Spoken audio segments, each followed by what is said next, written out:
படத்தில் மறுபடியும் கஸ்தூரியை வந்து ரீஎன்ட்ரி பண்ணி கூட்டு வந்திருக்கிறாரு. கஸ்தூரிக்கு வந்து கிளாமராக ஒரு குட்டி கவுனை போட்டு இந்த வயசில் எதுக்கு இந்த மாதிரி பண்ணியிருக்கிறாருன்னு தெரியல. அம்மான்ற கேரக்டரை கொண்டு வந்து பின்னாடி ட்ராப் பண்ணி ஒரு கவுனை போட்டுக்கிட்ட தொடையை கட்டிக்கிட்டு ஓடிக்கிட்டு இருக்காங்க. இதெல்லாம் சினிமாட நேயர்களுக்கு வணக்கம். இன்றைக்கி நம்ம பார்க்க போகிற திரை விமர்சனம் வந்து டெவில்ஸ் டபுள் நெக்ஸ்ட் லெவல்.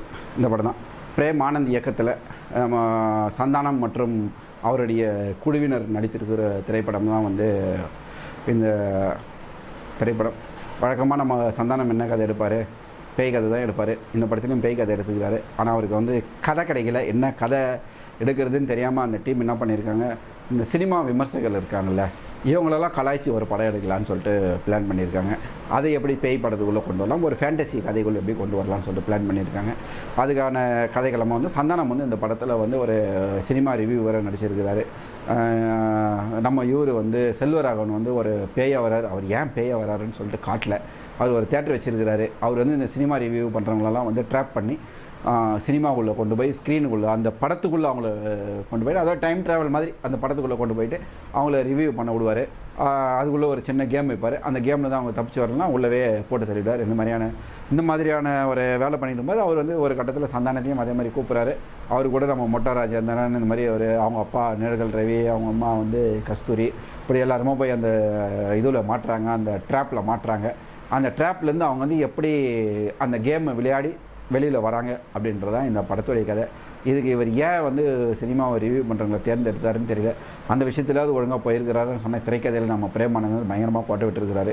எடுத்த கதை வேற கொண்டு போனது வந்து ஒரு ஃபேண்டசி கதையாக மாற்றி சினிமாவுக்குள்ளே கொண்டு போயிட்டு ஒரு இங்கிலீஷ் படம் மாதிரி இங்கேருந்து அந்த கேம் போகிறது, அங்கேருந்து அங்கே போகிறது, அதுக்கப்புறமாட்டு வந்துட்டு நம்ம ஒரு படத்தில் இந்த மேன் ஈட்டருங்கெல்லாம் வருவாங்க இங்கிலீஷ் படத்தில், அந்த மாதிரி அதுக்குள்ளே கொண்டு வராரு. இந்த மாதிரியெல்லாம் ஏதோ பண்ணிவிட்டு என்ன பண்ணுறதுன்னு தெரியாமல் ஒரு குழம்பி திரைக்கதையை அப்படியே நகர்த்தி கொண்டு போயிருக்கிறாரு. பொதுவாக சந்தானம் படம் அப்படின்னாலே ஒரு ஹியூமர் வந்து இந்த மாதிரியா, அதுவும் டிடி ரிட்டர்ன்ஸு இதெல்லாம் பார்த்தீங்கன்னா அப்படி ஒரு ஹியூமர் இருக்கும்.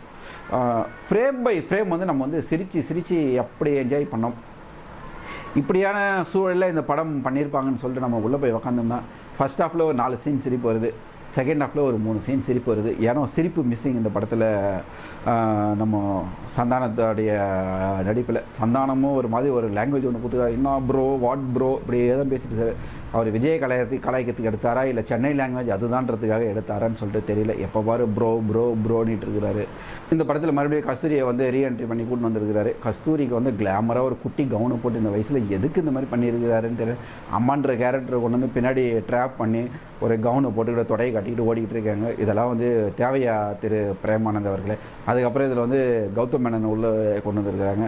அவர் வந்து ராகவன் அப்படின்ற கேரக்டர், அதுக்கப்புறமேட்டுக்கு வந்து காக்க அந்த உயிரின் உயிரை பாட்டுக்கு வந்து ஓட்டுறாரு. இந்த மாதிரியான விஷயங்களெல்லாம் பண்ணி வச்சுருக்காங்க. கண்டிப்பாக வந்து இந்த சந்தானத்துக்கு இந்த படம் வந்து ஒரு பெரிய சுரம் இல்லாத ஒரு படமாக தான் இருக்குது. நகைச்சுவைன்ற ஒரு விஷயம் பெருசாக இல்லை. தான் வந்து சினிமா ரிவ்யூ பண்ணுறவங்கள கலாய்க்கணும்னு சொல்லிட்டு முடிவு எடுத்தானா அதில் வந்து தெளிவாக பண்ணியிருக்கலாம். ஏன்னா நிறைய விஷயங்கள் இருக்குது கலாய்க்கிறது. கடைசியில் அவரே சொல்லி படம் நல்லா இருந்தால் ரிவ்யூ பண்ணுறவங்க நல்லா தான் பண்ணுவாங்க, படம் நல்லா இல்லைனா இப்படி தானே நாங்கள் பண்ணுவோன்ற மாதிரி சொல்லியிருக்காங்க. இது எல்லாருமே ரிவ்யூ பண்ணுறவங்களாம் சொல்லிட்டு இருக்கிறதா. இதை வந்து எதுக்கு அங்கே வச்சிருக்கிறாருன்னு தெரியல. ஏன்னா சந்தானம் வந்து கண்டிப்பாக இந்த படத்தில் கோட்டை விட்டுட்டார் அப்படின்னு தான் நம்ம சொல்லலாம்.